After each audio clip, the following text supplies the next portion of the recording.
പെരിഞ്ചേരിയിൽ ശക്തമായ കാറ്റിൽ തെങ്ങ് കടപുഴകി വൈദ്യുതി ലൈനിൽ വീണു. ഇതേ തുടർന്ന് പെരിഞ്ചേരി 11-ാം വാർഡിലെ ബൂത്തിൽ വോട്ടെടുപ്പ് വൈകി.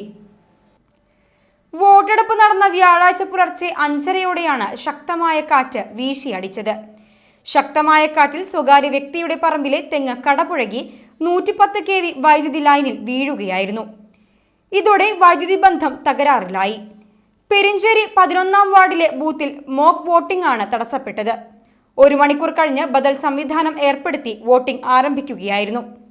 പുലർച്ചെ പ്രഭാത സവാരിക്കാരാണ് തെങ്ങ് വൈദ്യുതി ലൈനിൽ വീണ വിവരം KSEB അധികൃതരെ അറിയിച്ചത്. മറ്റ് നാശനഷ്ടങ്ങളൊന്നും ഉണ്ടായിട്ടില്ല. പോലീസും ഫയർഫോഴ്സും KSEB ജീവനക്കാരും സ്ഥലത്തെത്തി JCBയുടെ സഹായത്തോടെ തെങ്ങ് മുറിച്ചു മാറ്റിയാണ് വൈദ്യുതി ബന്ധം പുനഃസ്ഥാപിച്ചത്. വോട്ടെടുപ്പ് കേന്ദ്രത്തിന് 100 മീറ്റർ അടുത്താണ് തെങ്ങ് വീണത്. സംഭവത്തെ തുടർന്ന് 1 മണിക്കൂർ സമയം ബസ് ഗതാഗതം തടസ്സപ്പെട്ടു.